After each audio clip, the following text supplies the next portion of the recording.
EVG integra culturas por medio de la educación. Por tal motivo, nuestra plataforma educativa está conformada por estudiantes y docentes latinoamericanos que comparten sus conocimientos trascendiendo fronteras. Si ya eres nuestro alumno, es importante que conozcas cómo utilizar la plataforma educativa. Primero, debes ingresar al sitio web www.evg.se. Segundo, en el menú principal debes ingresar a Área de Alumnos. Tercero, ingresa tu correo y contraseña, con el cual te registraste en el curso. Cuarto, una vez que ingreses en la plataforma educativa, debes dirigirte a la fotografía del curso para que se despliegue el contenido.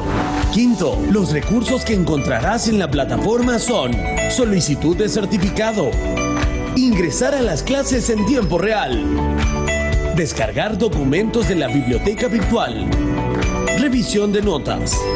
Sexto, cómo utilizar la plataforma educativa. Clic en la lección correspondiente. Si encuentras el botón Ver los cuestionarios de la lección, debes ingresar para resolverlo. Llenar los campos correspondientes a continuación. Seleccionar la opción Completar el cuestionario. Tienes el botón de Contactar con el profesor. Education Business Group. Una nueva forma de pensar.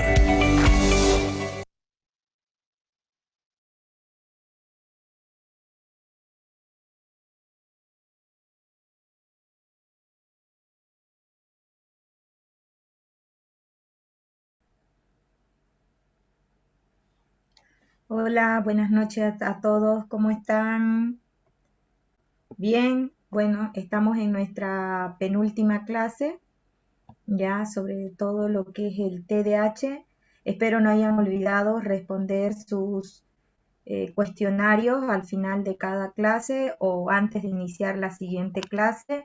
Y ya saben, ¿no? Aquellos que quieran tener su certificación, ahí mismo en la plataforma pueden hacer la cancelación para que les llegue su certificación digital, ¿no?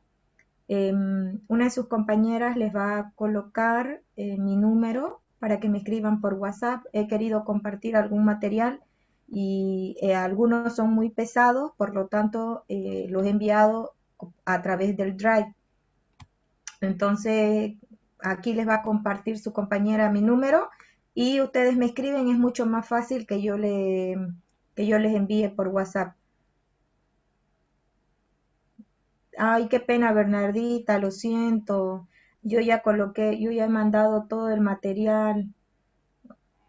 Escríbeme por mi WhatsApp y yo te paso el material que tengo, ¿ok? A ver, voy a ver, les voy a colocar antes de iniciar la siguiente. Ah,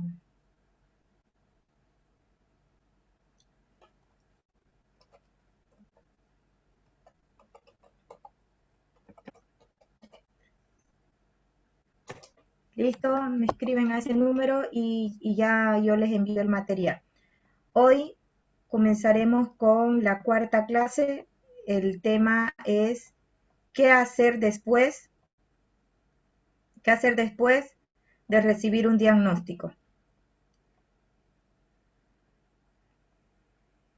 Hola Elizabeth, saludos a El Salvador, un gusto. Hola Nicole, saludos a Colombia.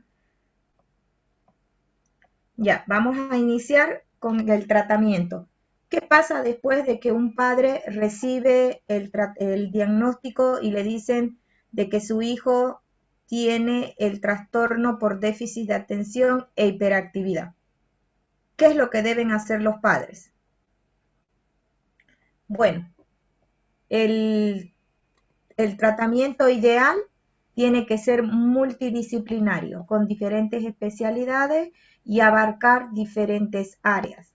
Si el niño o adolescente presenta dificultades de aprendizaje, entonces el equipo lo va a integrar una psicopedagoga con una psicóloga.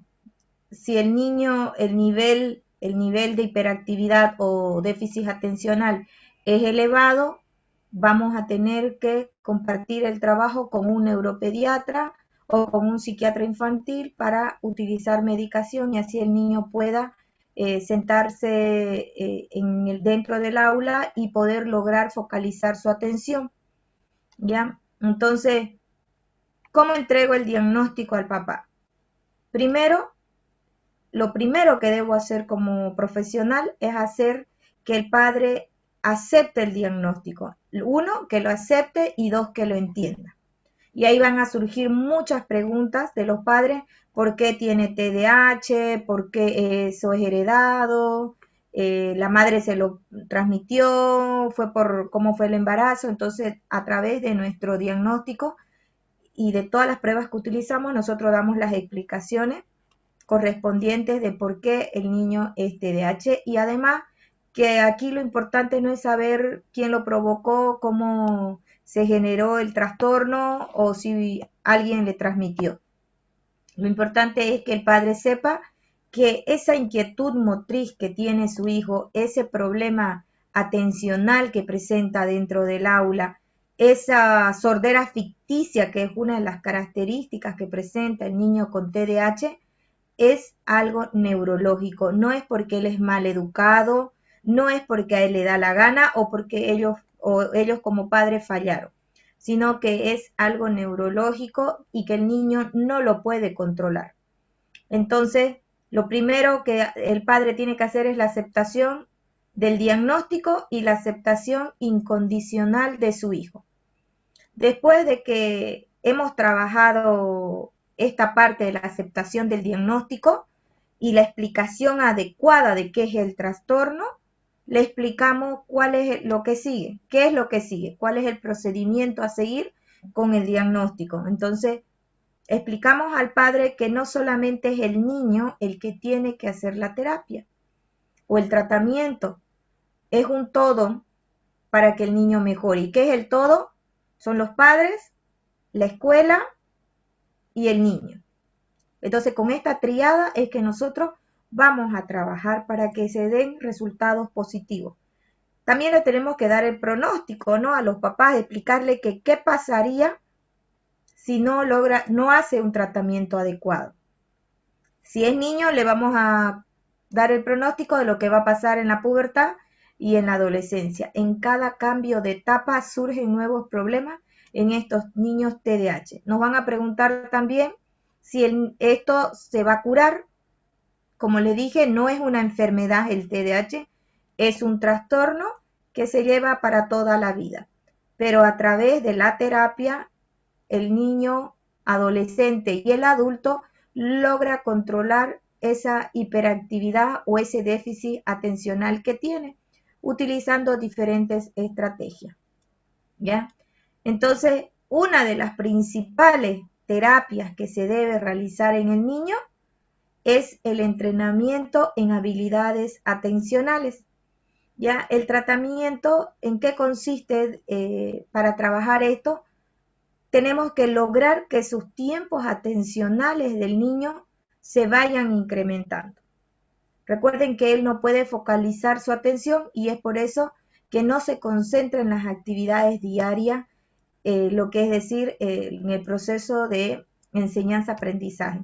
No logra concentrarse, no termina las tareas, no comprende órdenes, no comprende lo que tiene que hacer con las tareas, o se olvida de registrar la tarea para la casa. Entonces, todo esto va a afectar, ¿por qué? Por el déficit atencional que el niño tiene. Por lo tanto, nosotros como psicólogos tenemos que trabajar las habilidades atencionales en el niño. ¿Para qué? Para lograr que estos niños y los preadolescentes sean capaces de aumentar su capacidad para prestar atención voluntaria y sostenida a un elemento estimular del ambiente, de modo que puedan llevar a cabo una correcta percepción del mismo. Recordemos también que el niño que tiene TDAH no solamente tiene el déficit atencional, sino también tiene problemas en las relaciones espaciales, en la motricidad fina, coordinación visomotora. Entonces, cuando yo trabajo habilidades atencionales, trabajo todas estas áreas, ¿ya? Hay programas completos para trabajar lo que es habilidades atencionales, ya vienen con todos los ejercicios También pueden descargar, hay una página muy buena, a mí me gusta mucho porque se pueden descargar textos.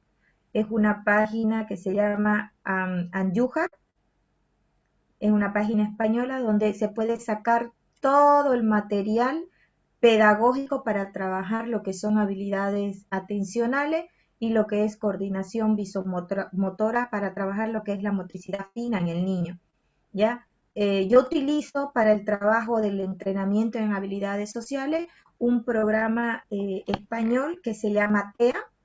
En este programa vamos a encontrar todo lo que es coordinación visomotora, relaciones espaciales, discriminación perceptiva.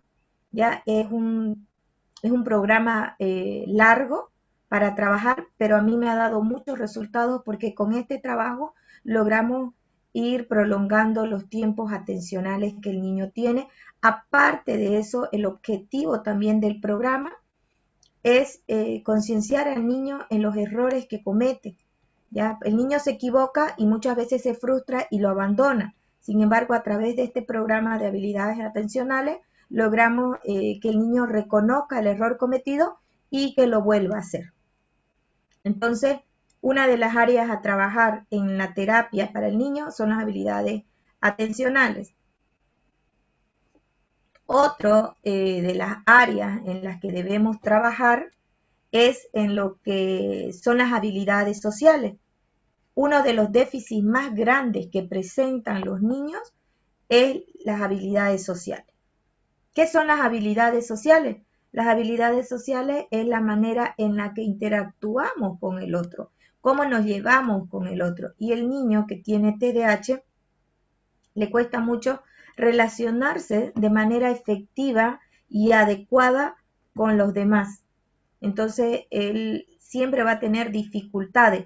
Recuerdan de que nosotros para evaluarlo aplicamos la batería del VAS 1 y VAS 2.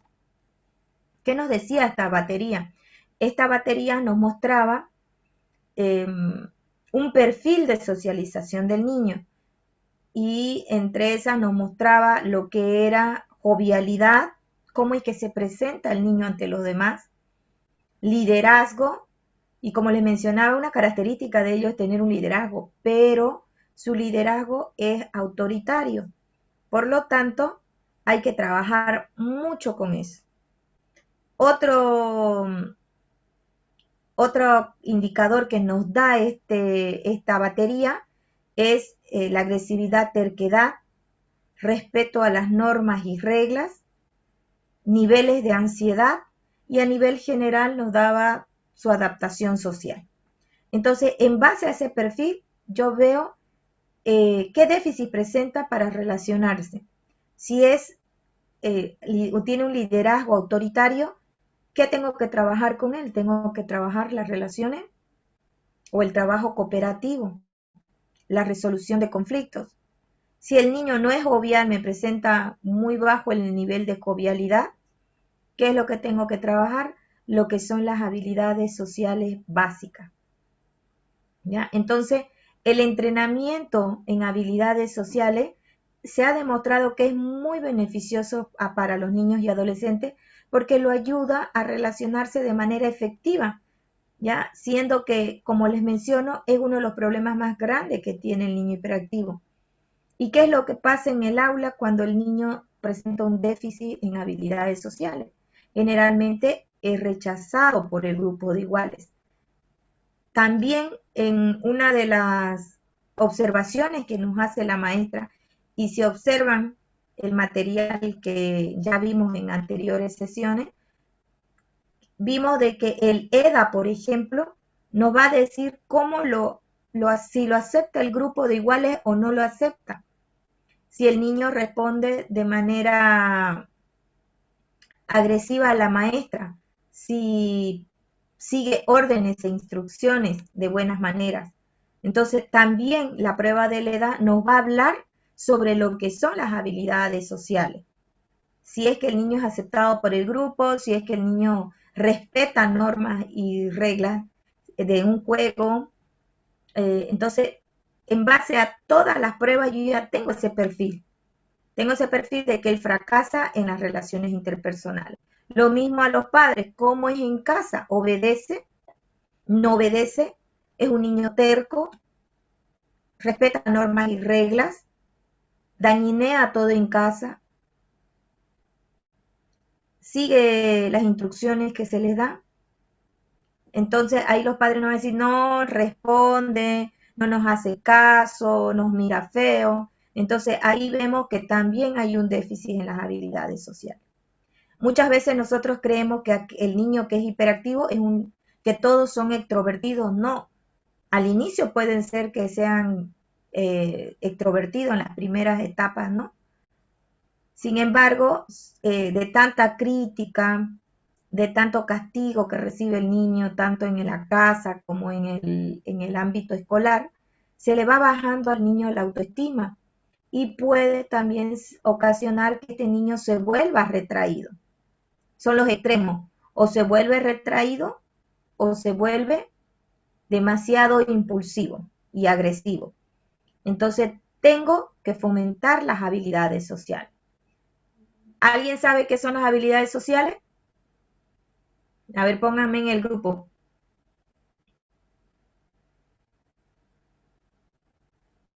¿Alguien sabe qué son las habilidades sociales?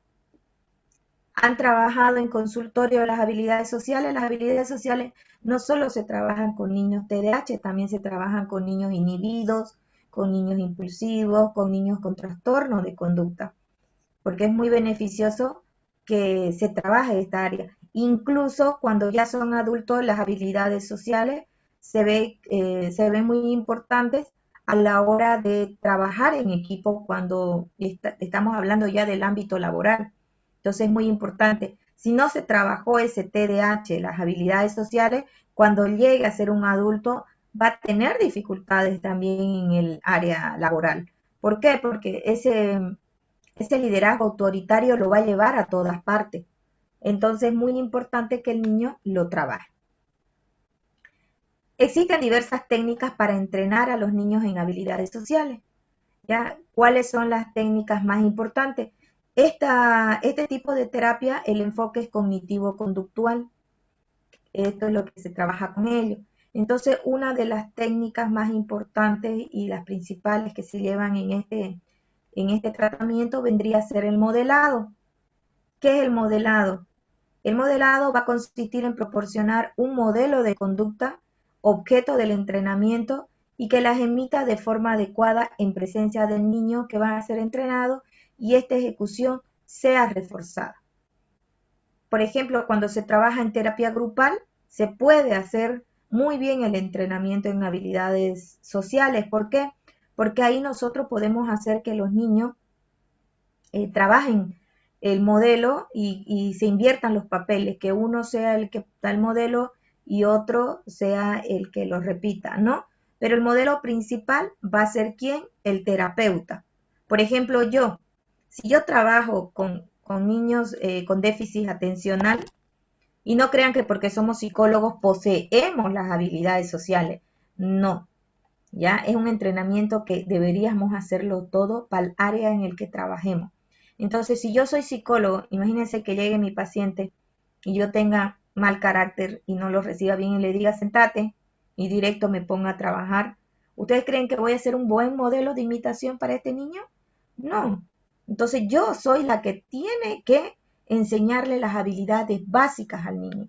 Generalmente el niño TDAH presenta las habilidades básicas de lo que son las habilidades sociales. ¿Cuáles son las habilidades básicas? Saludar, preguntar, despedirse, preguntar el nombre. Esas habilidades básicas las posee, ¿ya? Pero ¿en cuáles es que falla? En lo que es la resolución de conflictos. ¿Por qué? Porque el niño es impulsivo. ¿Cuál es su característica? Primero hace y luego piensa. En cambio, la persona normal promedio primero piensa y luego hace, ¿no?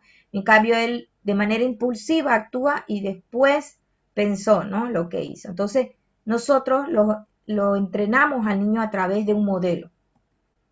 Nosotros le enseñamos la conducta. El ensayo conductual va a consistir en practicar masivamente las conductas que son objeto de intervención para valorarlas y en consecuencia reforzarlas o no inmediatamente. El ensayo conductual se puede realizar de forma real o encubierta, ¿ya? Entonces, cada conducta que él logre, inmediatamente se la debe reforzar. Al inicio, nosotros y cuando son pequeños, lo que tenemos que utilizar como ensayo, como refuerzo, son cosas materiales. Y de a poco ir quitándole para dar refuerzos como elogios, por ejemplo, ¿no? Bien, excelente, lo has hecho bien, darle un aplauso. Entonces se va reemplazando el tipo de refuerzo material por un tipo de refuerzo social. Entonces la segunda técnica sería el ensayo conductual. Para el ensayo conductual también vienen libros españoles para trabajar lo que son las habilidades sociales, tanto en la escuela como en el ámbito social. Entonces, el ensayo conductual lo podríamos hacer a través de cuadernos de práctica, ¿ya? Y ahí vienen ilustrados ejemplos, ¿no? Para que el niño pueda realizarlo. Como, ¿qué pasa si quieres, no entiendes algo en el aula? ¿Qué deberías hacer? Entonces el niño ahí va poniendo, después de la explicación, después del modelado, el niño va colocando qué debería hacer, ¿no? Y nosotros estamos ahí para reforzar las conductas que él logre realizar. Nos vamos a lo que es la retroalimentación y el moldeado. En realidad es parte inseparable del ensayo y suele realizarse inmediatamente después o incluso de forma simultánea. ¿En qué va a consistir? En proporcionarle la información al niño del grado de competencia que ha mostrado en la ejecución de las habilidades sociales para que pueda perfeccionarla. Entonces, ¿qué quiere decir la retroalimentación? ¿Qué le faltó? ¿Lo hizo bien? ¿No lo hizo? Entonces, eso es la retroalimentación, ¿no? Y volver a darle un modelo de imitación para que pueda generar esa conducta positiva. También ha de llevarse a cabo de forma inmediata el ensayo conductual y debe centrarse en las conductas objetivos sobre las que el sujeto tiene el control, ¿no? Entonces, la retroalimentación y el moldeado y el reforzamiento vienen todos juntos, ¿no? El reforzamiento dice que se trata de proporcionar consecuencias positivas al niño. Recuerden que más que darle una retroalimentación negativa, es mejor que le demos una retroalimentación positiva diciéndole al niño lo que ha logrado de manera efectiva, ¿no? Porque si yo le digo, no lo has hecho mal, mira aquí cuando hiciste esta conducta no saludaste, tenías que saludar y tenías que agradecer por el favor que te han hecho. En vez de hacerlo de esa manera, mejor destaco lo bueno que él hizo. Y en la retroalimentación también va parte de lo que primero digo lo bueno y ya después explico lo que faltó. Pero tenemos que ser muy cuidadosos. Recuerden que ellos tienen muy baja autoestima y les cuesta realizar este tipo de entrenamiento. Porque si nosotros hacemos crítica, el niño no va a querer ya ir a consultorio y trabajarlo, ¿no? Se debe trabajar de manera individual y también se debe trabajar de manera grupal. Primero lo entreno en las habilidades y después lo llevo a trabajar en terapia grupal. ¿Para qué? Para ver cómo es que ejecuta las diferentes habilidades sociales. Dentro de la terapia grupal se puede hacer de manera lúdica a través de juegos y ahí vemos en grupo si el niño está aplicando las habilidades sociales. Ahí vemos si respeta turnos, si respeta, si pide por favor, si comparte, por ejemplo, el material, si da las gracias, si pide permiso, si espera su turno. Todas esas habilidades las podemos observar en grupo, porque de nada nos serviría hacer el entrenamiento en habilidades sociales de manera individual si no sé cómo las está llevando a cabo. Entonces es muy importante trabajarlo de manera individual y de manera grupal. Lo mismo, el ensayo conductual en el adolescente es igual. Se le da el modelado y también vienen cuadernos para trabajar las diferentes conductas. Por ejemplo, yo trabajo con adolescentes lo que son las conductas, la comunicación verbal y no verbal. Incluso dentro del entrenamiento en habilidades sociales, nosotros podemos trabajar desde lo básico, ¿no? ¿Cómo debe ser el tono de voz con el que hablo? ¿Cómo tiene que ser ni muy bajito ni muy alto? ¿Qué distancia debo tener entre mi interlocutor y yo? Ya ellos, por ejemplo, saben que la distancia es un brazo. Entonces ellos saben que esa es la distancia apropiada para una conversación. No pueden estar ni más lejos porque tendrían que gritar, ni tampoco encima de la otra persona. Entonces ellos saben que es su brazo la distancia adecuada. Después yo trabajo todo lo que es la postura corporal, por ejemplo. No tiene que estar todo así agachado, cabizbajo, siempre tiene que estar recto, con la cabeza levantada. La sonrisa, una sonrisa le digo que siempre tiene que ser mejor que una cara aburrida, una cara de enojo. Lo que es mantener la mirada, todo eso es parte de la comunicación no verbal adecuada que tenemos que tener con nuestro interlocutor. Entonces estos chicos trabajan también hasta la mirada, tienen que mantener, mirar a los ojos. Y esto, el ensayo conductual, existen mucho material. Uno de los destacados autores en lo que es las habilidades sociales es Vallés Arándiga. Él trabaja mucho habilidades sociales en la escuela, habilidades sociales para niños, habilidades sociales para secundaria, ya para los últimos años de colegiatura. Entonces con él encuentran ustedes maravilla. Y en el reforzamiento, volviendo atrás, dice que tiene que ser de forma inmediata y contingente al comportamiento. Y los refuerzos que se apliquen han de ser funcionalmente válidos. Esto es, que sean importantes para los sujetos y adecuados a la situación.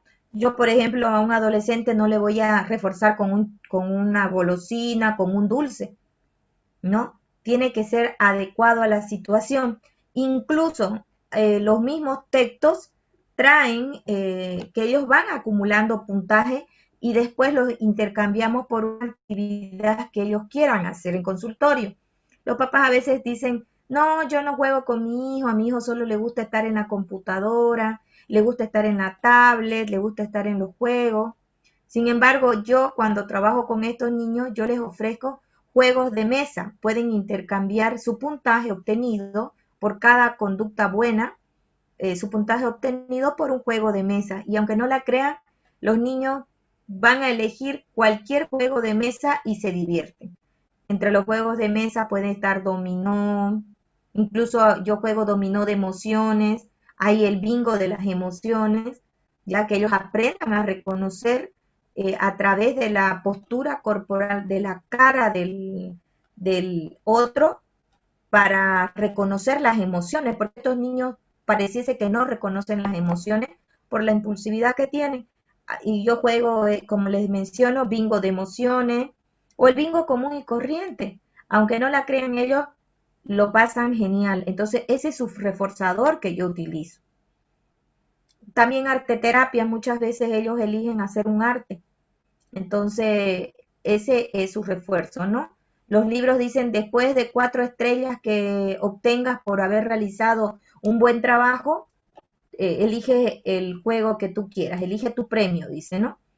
También esos libros son, como les digo, ya vienen con toda esa estructura, entonces para el psicólogo infanto-juvenil es fácil de aplicar. Y recordemos que tenemos que tener, ¿no?, esa empatía con el niño y esa capacidad de transmitir las habilidades sociales en el modelamiento, ¿no?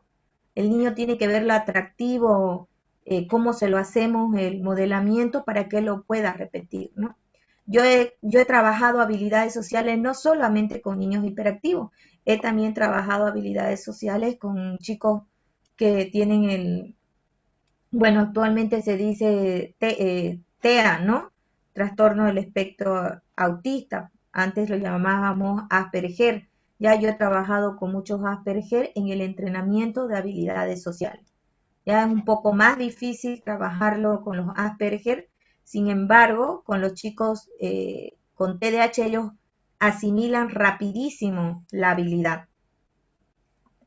Después de lograr el reforzamiento, nosotros trabajamos lo que son la generalización de las habilidades sociales. ¿En qué consiste esto? Que las habilidades sociales aprendidas en las sesiones se apliquen en situaciones distintas a aquellas en las que se produjo el entrenamiento. Yo, por ejemplo, le doy tarea para la casa. Eso se llama la consigna, tarea para la casa. Y él me tiene que describir una situación donde el niño aplicó la habilidad social. Por ejemplo, ellos no están acostumbrados a pedir ni por favor ni dar las gracias. En ciertos contextos sí, digamos, lo dan, ¿no? Pero en el hogar, por ejemplo, no dan las gracias.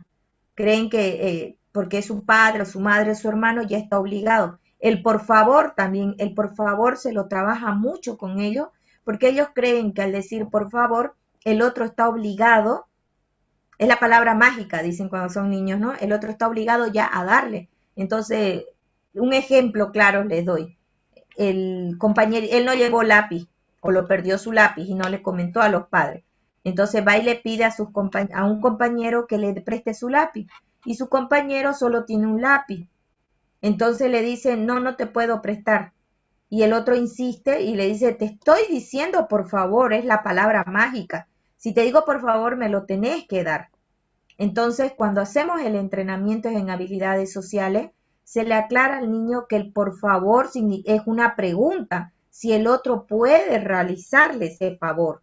Si el otro no lo puede realizar porque solo llevó un lápiz o dependiendo de qué le está pidiendo, si le dice no, él no puede enojarse porque el otro está en su derecho de decir sí o de decir no. Entonces, dentro de las habilidades sociales se trabaja todo esto, ¿ya? Y dice que es imprescindible seguir aplicando los entrenamientos y repitiendo de forma masiva los ensayos en diferentes situaciones y con diferentes personas, tanto en el contexto del entrenamiento como en las situaciones reales. Nosotros, ¿cómo vamos a saber si él está mejorando? A través de cuestionarios que le tenemos que hacer a los padres, ¿no? Para ver cómo ha cambiado, si está cambiando el niño, si está aplicando las habilidades sociales y tener esa comunicación continua con el colegio. Si el colegio tiene un gabinete psicopedagógico, pues es maravilloso porque nosotros directamente nos comunicamos con la psicóloga de la escuela o del colegio y ahí sabemos si el niño está mejorando. O después de cierto tiempo le volvemos a mandar a la maestra un cuestionario para evaluar las habilidades sociales y ya la maestra nos dirá, ¿no? Entonces, en el primer paso con estos niños, TDAH es trabajar habilidades sociales y paralelamente las habilidades atencionales. El tercer paso vendría a ser el entrenamiento parental para los padres. En muchos lugares le llaman escuela para padres. Ya lo que es la parte del tratamiento cognitivo-conductual le llama entrenamiento parental. ¿Qué es el entrenamiento parental? Los padres o los tutores deben aprender nuevas habilidades. ¿Para qué? Para fortalecer las habilidades que ya tienen sus hijos y guiarlos y manejar de manera adecuada esas conductas disruptivas que tienen tanto en el hogar como en la casa, como en el colegio. Se ha demostrado en muchos estudios que la capacitación a los padres en este tipo de terapia conductual va a fortalecer la relación entre padres y los hijos y va a disminuir aquellas conductas negativas o problemáticas que tienen estos niños. Ya muchas veces por el costo económico que tienen las terapias cuando son privadas y no los cubre un seguro social, yo priorizo el entrenamiento parental porque se supone que todo este tipo de terapia lo deberían llevar de manera paralela. Pero si por problemas económicos los padres no pudiesen realizarlo, la terapia individual, la terapia grupal, la terapia psicopedagógica y el entrenamiento parental, yo les digo a los padres que prioricemos el entrenamiento parental y después continuamos con el resto de las terapias. ¿Por qué? Porque los primeros que tienen que cambiar son los padres. Recuerden que cuando tienen un hijo con TDAH, ¿qué es lo que hacen? creen que el niño es porque es desobediente, que no logra hacer las cosas, porque no le gusta la escuela. Por eso es que no puede rendir de manera óptima en el colegio. Entonces empiezan a castigarlo, quitándole cosas, empiezan a incluso a pegarle físicamente, porque la verdad, cuando no se sabe manejar a un niño TDAH, las madres entran en estrés. Yo he tenido madres que hasta anorexia les ha dado porque no pueden controlar a su hijo, ¿ya? Pero a aquellas madres que me les ha dado anorexia es porque ellas han sido TDAH, o son TDAH, mejor dicho, entonces chocan las personalidades. Imagínense un hijo TDAH con un padre TDAH, es terrible la relación. Entonces, yo trabajo primero con los padres en este entrenamiento parental. Ellos tienen que aprender a manejar de manera adecuada esas conductas problemáticas. ¿Y cómo se los entrena? Se los entrena a estos padres desde cómo dar una orden a su hijo. ¿Ya? En América Latina tenemos la costumbre de ser un poco autoritario con nuestros hijos, ¿no? Y de no utilizar habilidades sociales positivas. Nosotros no tenemos la costumbre de decirle al niño, Pablo, por favor, me pasas esto, muchísimas gracias por tu ayuda. Entonces, el primer modelo de imitación son los padres. El segundo modelo de imitación es la maestra, ¿no? Entonces, pero ahora ya tienen el lema los maestros de decir, en casa se educa, en el maestro enseña.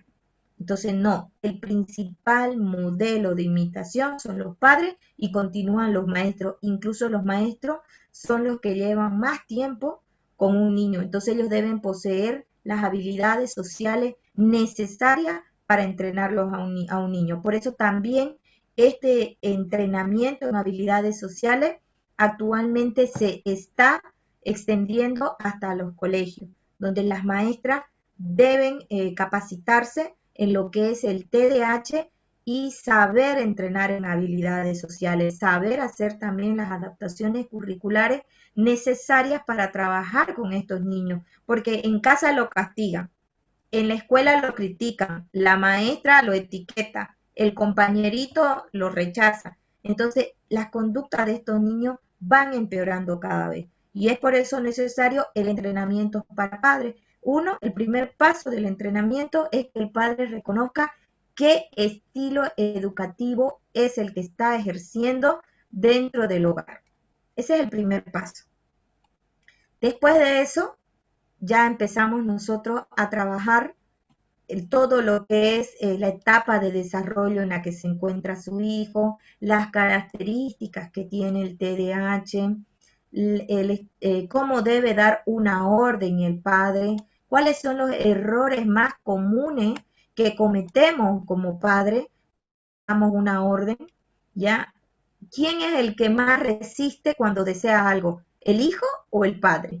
¿Quién tiene ese poder de convencimiento? ¿El hijo o el padre? Por supuesto que es el hijo. El hijo llora hasta que obtiene lo que quiere. Y el padre, por no escucharlo llorar, lo refuerza de manera positiva una conducta negativa. Y entonces, ¿qué aprende su hijo? Que llorando, haciendo berrinche, de repente haciendo escándalo frente a los demás, el padre va a ceder solo para no pasar vergüenza. Entonces, dentro del entrenamiento parental, eso es lo que nosotros trabajamos como psicólogos. Empezamos a trabajar todas estas áreas para que el papá vaya cambiando.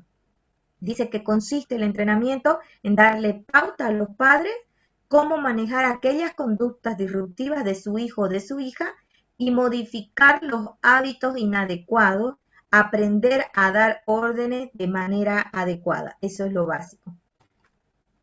Lev Vygotsky, uno de los constructivistas más destacados de este siglo,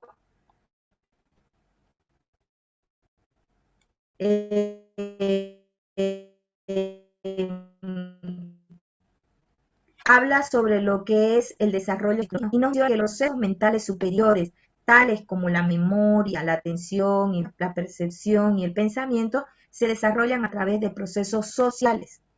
Tanta importancia le daba a las interacciones sociales que en su teoría habla sobre lo que es la zona de desarrollo próximo y que lo define como la distancia entre el desarrollo real del niño y el que podría alcanzar con la guía y apoyo de otra persona con más capacidades. ¿Quiénes son estas personas con más capacidades? ¿Será la niñera? Bueno, si fuera una institutriz como hace siglos atrás, puede ser, ¿no? Pero actualmente, ¿la niñera podrá enseñarle las habilidades sociales que necesita un niño? No. Son sus tutores, sus padres o maestros los que enseñan todo lo que es las habilidades sociales. Entonces, basémonos en la teoría de Lev Vygotsky para que este niño llegue a obtener ese desarrollo real que queremos con la guía de un modelo adecuado. Hay papás que, por ejemplo, se les llama del colegio diciéndole que el niño está hablando malas palabras y los papás se sorprenden y dicen, ¿cómo va a hablar malas palabras? Y sin embargo, cuando nosotros hacemos las entrevistas o le preguntamos a la mamá cuando ya está sola, ellas dicen, no, lo que pasa es que su papá dice muchas malas palabras, llega gritando. Lo malo no se hurta, se hereda, le digo a los padres, ¿no? Y recuerden que los principales modelos de imitación son ustedes como papá, no es el vecino, no es la televisión, son los padres. Como les mencionaba, ¿qué es lo que yo hago en terapia? Lo primero que yo hago es que el padre reconozca el estilo parental que ejerce en casa. ¿Cuántos tipos de estilos parentales existen? Existen varios estilos, ¿ya? Pero solo uno positivo. Algunos autores lo llaman el estilo democrático, otros lo llaman el estilo tolerante. Ojo, tolerante no significa que yo voy a tolerar todo lo que mi hijo haga. Tolerante significa que yo me voy a poner en lugar de mi hijo, voy a entender la problemática que él tiene, pero por lo mismo que él entiendo que tiene una problemática, voy a ejercer lo que son los límites, ¿ya? Y lo que es las normas y reglas en casa. Así como si tengo un niño con una discapacidad motriz o tengo un niño con una discapacidad visual o cognitiva, lo mismo es un niño con un trastorno de conducta o un TDAH, ¿ya? Entonces, ¿qué es lo que tiene que hacer el papá? Con el niño que tiene una discapacidad visual, por ejemplo, una de las estrategias que debe utilizar en casa es no mover los muebles para que el niño pueda desplazarse fácilmente. Lo mismo tengo que utilizar en un niño TDAH. Tengo que utilizar herramientas y recursos que me ayuden a controlar aquellas conductas disruptivas que tiene este niño. Entonces, por lo tanto, tengo que poner límites. El estilo democrático tolerante es el que obtiene el padre después del entrenamiento. ¿Qué nos dice la teoría? Dice que este estilo se refiere, su característica principal es que presenta un alto nivel tanto de afecto y comunicación y un alto nivel de límites. Los progenitores hacen especial uso del diálogo y de la comunicación con el objetivo de que sus hijos comprendan las acciones y comportamientos de los progenitores, las normas que establecen, llegando incluso a negociar ciertas cosas con ellos, con lo que estimula que expresen sus necesidades.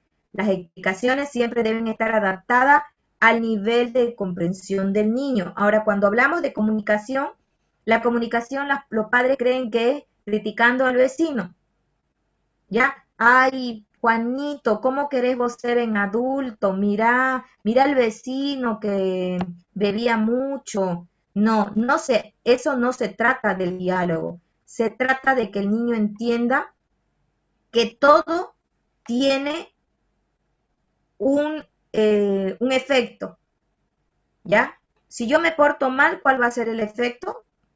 Dependiendo de en qué se portó mal, entonces va a haber una consecuencia, ¿ya? Entonces el niño tiene que entender si se pasó de la hora. Un ejemplo que le doy. Le di permiso para que juegue en la computadora y le di un horario y el niño pasó el límite. Ese niño ya sabe de manera anticipada que si pasa el límite del horario, para la siguiente vez que él pida la computadora, no se le va a dar porque no ha respetado su horario. Entonces el padre democrático pone el límite y también dice qué va a pasar si el niño pasa el límite. Entonces, cuando hablamos de comunicación y de diálogo, estamos hablando de eso. No de charlar con el niño y compararlo con el vecino, con el pariente, con el hermano mayor o con el hermano menor. No. El diálogo significa hablar acerca de aquellos límites. También el padre democrático es amoroso, es cariñoso, le demuestra afecto, refuerza de manera positiva las conductas, agradece cuando el niño se porta bien. Entonces, este es el estilo que el padre debe llegar a hacer después del entrenamiento. Porque cuando llegan a consulta, ¿cómo son? Puede ser que tengan un estilo permisivo, que actualmente es la mayoría de los padres que existen en la actualidad. ¿Por qué digo la mayoría? Se han vuelto muy permisivos los padres y como ven en la imagen que le puse, ¿quién es el que manda? El niño. El niño les hace un berrinche, los padres acceden. El niño les pidió el último iPhone que salió y el padre muchas veces un iPhone les equivale a un salario y los padres le dan. Y eso a mí me ha pasado en terapia. La madre tiene un celular casi analógico y el hijo o la hija tiene un iPhone. ¿Pero por qué? Porque ahora los que mandan son los hijos. Es como que estar, bueno, ahí se ve el hijo por encima del padre, ¿no? Y es la verdad. Los padres no aguantan, tienen miedo. Estos niños manipulan a sus padres, les dicen que ya no los quieren y los padres, por Dios, cómo le duelen. Pero este estilo permisivo también nace de haberse educado en un estilo autoritario, porque la mayoría de las veces cuando yo les pregunto a los padres cómo fue educado usted, los padres describen a padres autoritarios, ¿ya? Y dicen, la frase es que yo le doy a mi hijo lo que a mí mis padres no me dieron. Entonces ese es el primer error. Dice de que estos padres muestran altos niveles en la dimensión de afecto y comunicación, así como bajos en cuanto a mecanismos de control y de exigencia. Estos padres dan todo, pero no exigen nada. Defienden la liberación del niño y no sienten la necesidad de establecer normas rígidas de comportamiento, alejándose del uso de castigo. Llevan a cabo crianzas sobreprotectoras con muy escasa disciplina, con muy escasos límites. Y estos niños y niñas demuestran con el tiempo ser muy dependientes y poco obedientes y tienen dificultades en la interiorización para enfrentar situaciones nuevas. Suelen ser más inmaduros, tienen baja autoestima, poca motivación, tienen bajos niveles de control de sus impulsos y bajos niveles de tolerancia a la frustración y manifiestan muchas dificultades a nivel conductual. Ahora imagínense este estilo educativo permisivo con un hijo TDAH. Imagínense cómo se convertiría la relación, sería mucho peor. Y encontramos también el estilo negligente, que eso lo vamos a encontrar en los extremos de las clases sociales y aparte en padres profesionales. ¿Por qué? No solamente en los extremos de las clases sociales lo vemos cuando no hay control, no hay comunicación, los padres abandonan a los hijos, desaparecen todo el día. También los vemos en la clase profesional, ciertas profesiones, ¿no? En las que el padre trabaja muchas horas al día y es muy poca la comunicación. También a eso le llamamos padres negligentes. ¿Qué ocurre con estos estilos? Se muestran muy indiferentes a las necesidades de su hijo y no hay una implicación emocional. Son pasivos y no hay normas y afecto. Y no establecen castigos para eliminar conducta, ni recurren al uso de recompensas para premiar el buen comportamiento. Es decir, se muestran completamente pasivos ante el comportamiento de su hijo. Ya el estilo negligente provee económicamente cuando puede, como para llenar ese vacío en el hijo por estar ausente, ¿no? Entonces ese vendría a ser otro estilo educativo. Y el autoritario era el que se ejercía el siglo pasado, donde el padre estaba arriba y el hijo estaba abajo. Ya había una rigidez debido al gran uso que los progenitores hacían un control y exigencia frente a una escasez de afecto y comunicación en sus relaciones con su hijo. Actualmente también existe ese estilo educativo donde los padres ordenan y el hijo tiene que obedecer. No refuerzan positivamente las conductas positivas porque se cree que ese hijo, su obligación es obedecer y respetar a su padre, ¿no? Entonces, existen normas y reglas con este estilo educativo, ¿cuándo es que se rompe este estilo educativo, los lazos afectivos?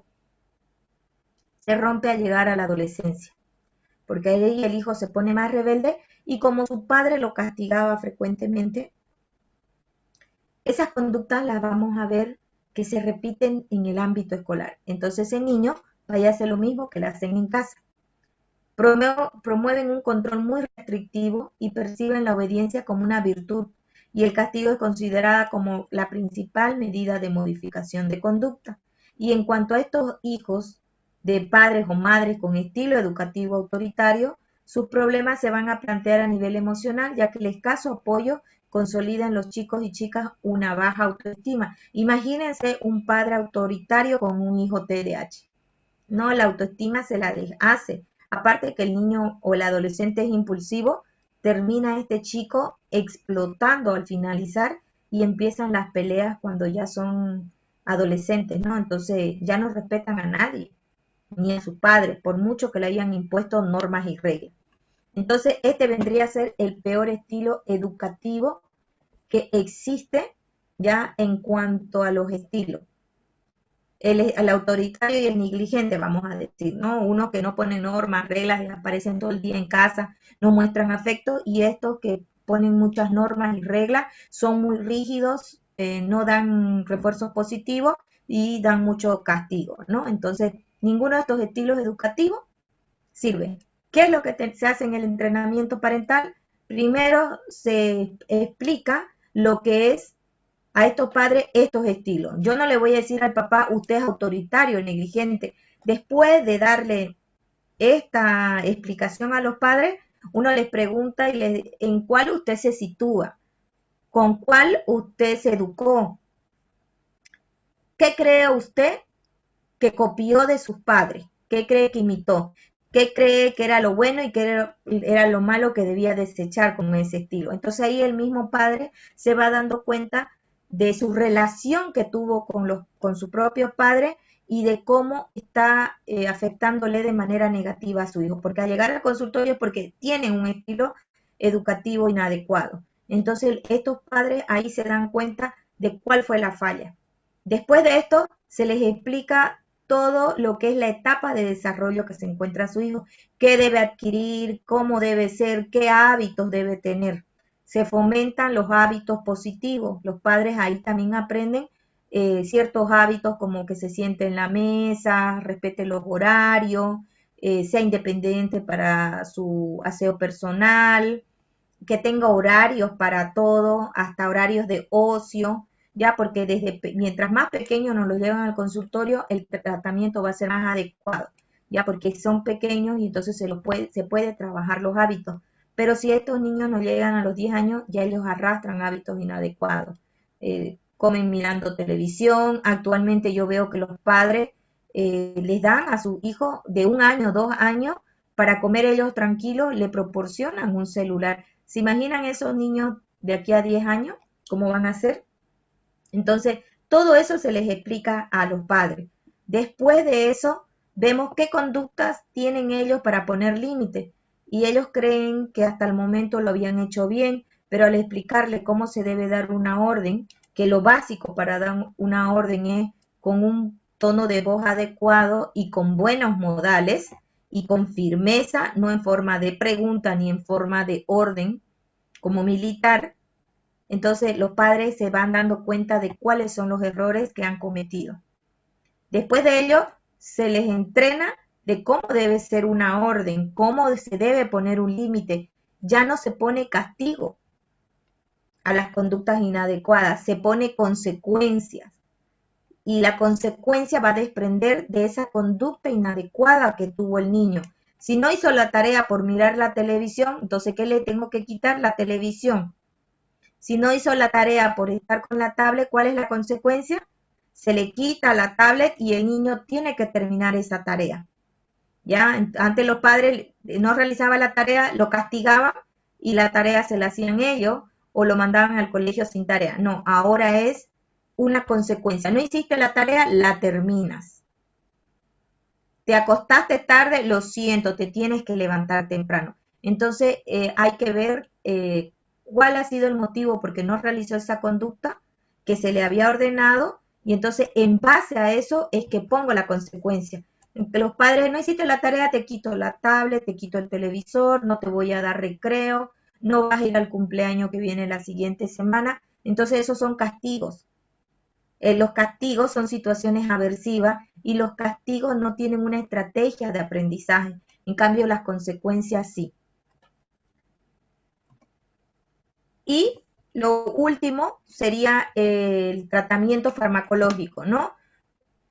¿Cuál es? Solamente cuando vemos que no funciona la terapia cognitiva conductual, entonces acudimos al tratamiento farmacológico. No siempre los niños necesitan el tratamiento farmacológico. Se ha visto que con entrenamiento parental, entrenamiento de habilidades sociales, apoyo psicopedagógico y entrenamiento en habilidades atencionales, estos niños funcionan porque también se les va enseñando estrategias para mejorar en el estudio, para tener mejores hábitos para estudiar. Entonces, no todos llegan a un tratamiento farmacológico, sin embargo, hay niños que la hiperactividad es muy alta, ¿ya? Y se le tiene que medicar. Muchas veces cuando tienen 5 o 6 años se comienza con el complejo B6. Ya hay un complejo B6 que tiene uno de los sedantes más nobles que existen entre los sedantes. Ya viene en América del Sur, no sé si llega a Centroamérica, viene con el nombre de gamalate, ya viene en solución y también viene en grajeas. Entonces los neuropediatras, cuando el niño no ha cumplido los 6, comienzan a darle este complejo B6, ¿no? También se le debe proporcionar el omega, que ayuda muchísimo a lo que es atención-concentración, y ahí ven dentro del tratamiento farmacológico con los nombres con los que vienen, ¿no? Los fármacos para regular la atención, concentración y lo que es hiperactividad. Es el Ritalin, que como vimos dentro de los antecedentes del TDAH, el Ritalin se utilizaba para chicos con niveles altos de hiperactividad, ¿no? El Concerta y el Aradix son uno de los medicamentos que dan los neuropediatras para controlar esto. Y muchas preguntas desde los padres, ¿se va a hacer mi hijo adicto a esta medicación? En mi experiencia como psicóloga, he visto que cuando se le quiere retirar al niño, se le retira, no pasa nada. ¿Ya? No se hace adicto a eso y muchas veces no es de por vida tampoco el medicamento. Va a depender si los papás hacen el tratamiento adecuado, ya que se les recomienda, ¿no? Y también es importante recomendar todo lo que es una dieta alimenticia especial para el niño hiperactivo, que es lo que debemos, las pautas básicas que podemos darle al padre, porque ellos nos van a preguntar qué debe comer mi hijo, qué no debe comer. Yo generalmente le digo, imagine que su niño es diabético. Mientras más azúcar él come, más se le eleva la hiperactividad. Y generalmente me dicen, come chocolate, mucho dulce, muchos jugos con colorante artificial. Entonces, yo lo básico que le puedo decir es de que el niño me evite todo lo que tiene chocolate, todo lo que tiene, los jugos que contienen colorantes artificiales amarillos o naranjas. Eso se ha comprobado de que les eleva los niveles de hiperactividad. ¿Ya? Y aquí en las diapositivas le pongo un menú, digamos, ¿no? Por ejemplo, los jugos tienen que ser naturales, avena, consumir maní, cacahuate, como le llamen en cada país, miel, yogur con algún cereal integral, lo mejor son las frutas, las verduras, el pan integral. Dice que se debe evitar las gaseosas, las frituras. Como les digo, imaginarse que tengo un hijo diabético es lo mismo, parecida, similar debe ser la dieta. Ya esto le va a ayudar al niño a que no le suban los niveles de azúcar y él no se ponga más hiperactivo, y de esta manera él puede concentrarse mejor en la escuela, porque muchas veces predomina más la hiperactividad, pero por esa hiperactividad no atiende. Otras veces el niño puede estar quieto en el aula, pero el déficit atencional que presenta es alto. Entonces, esta sería un tratamiento adecuado para un niño con el trastorno de déficit atencional. Entre las preguntas me dice, como siempre, desde casi todo el curso, ay, muchísimas gracias, Nadia. Gracias, me gusta compartir mis experiencias. Son muchos años que trabajo con niños con TDAH, ya más que los estudios, es la experiencia lo que me ha hecho conocerlo. Y bueno, me encanta trabajar con ellos porque no solo nosotros como psicólogas vemos los potenciales que tienen estos niños, y no es pues porque quieren, ¿no? Sino que es algo neurológico lo que los tiene. ¿Ya? Entonces hay que trabajar como profesional, guiar a los padres, porque para los papás es muy estresante tener niños hiperactivos en casa, y más aún en esta cuarentena. Subieron los niveles de hiperactividad, subieron los niveles de ansiedad, incluso después de tantos meses de encierro. No sé en sus países cómo ha sido, pero en Bolivia recién es que los niños pueden ir al parque, salir, movilizarse. Se clausuró el año escolar en el mes de junio, donde a estas alturas ya hay varios niños que están entrando en depresión. Entonces, como terapeuta, estoy haciendo el tratamiento y estamos acudiendo a la medicación para ayudarles, ¿no? Ah, miren, aquí tengo el libro que yo utilizo, les voy a mostrar cómo es el libro de lo que es el entrenamiento en habilidades sociales. Miren, es un texto grueso que se trabaja con ellos, ya, y se trabaja diferentes actividades. Por ejemplo, no sé si logran ver ahí, por ejemplo, se está trabajando lo que es la motricidad, la atención y la concentración. El niño tiene que pintar esa figura sin salirse, y nosotros vamos controlando con cronómetro, porque la manera, esta hoja ya, por ejemplo, está utilizada, miren, la motricidad de esta niña está fatal, digamos, ¿no? Entonces estamos trabajando lo que es motricidad fina, atención y concentración. ¿Ya? Incluso miren ahí, por ejemplo, es discriminación visual. Yo le asigno una figura al niño y el niño me tiene que buscar una de las figuras en esta sopa de figuras geométricas, ¿ya? Entonces, este, por ejemplo, es el manual que se trabaja habilidades atencionales. Ya el niño puede realizar, aunque no le crean 2 o 3 láminas, solamente en una hora puede realizarlo, porque son lentos, su motricidad es mala, se distraen, se mueven, pero al terminar el manual su atención ha mejorado sobremanera. ¿Ya? Entonces nos vemos el día de mañana. Les agradezco mucho a todos por su asistencia. Mil disculpas si el material todavía no está en plataforma. Por eso es que les he proporcionado mi número de WhatsApp. Para mí es mucho más fácil pasárselo por WhatsApp. El material es un poco complicado. Ahora quise pasar a Laura, que me escribió, y se lo tuve que pasar con enlaces de Drive. No sé si, Laura, pudiste abrirlo.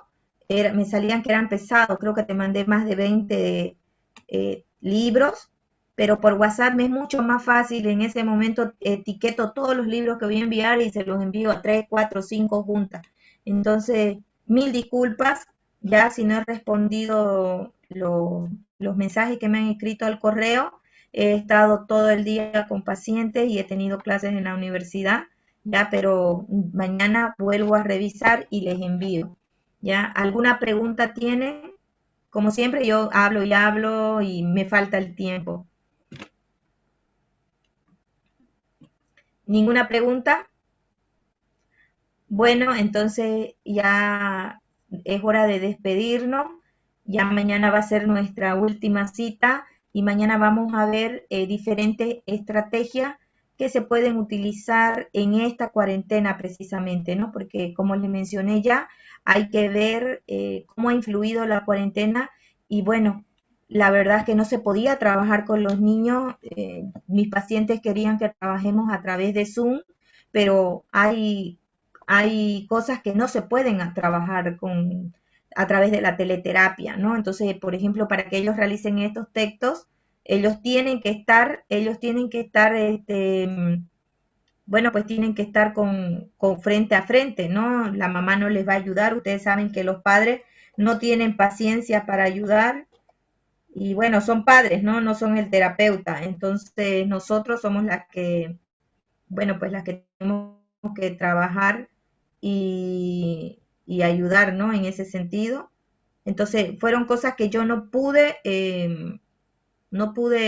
trabajar y fueron meses en los que mis pacientes han quedado sin tratamiento. Estamos retornando y dándole pauta a los padres qué pueden hacer, porque en algunos países de Latinoamérica no han vuelto todavía a clases, sigue el distanciamiento social, sigue el confinamiento y hay que buscar, ¿no?, la manera de sacar a los niños de todo lo que son los juegos electrónicos porque empeora de sobremanera lo que es la hiperactividad. Muchísimas gracias, Laura. Te agradezco por ayudarme. Entonces los veo mañana. Que tengan una buena noche, tengan un descanso reparador y nos vemos el día de mañana para nuestra última clase. No se olviden de responder el cuestionario. Chao, América.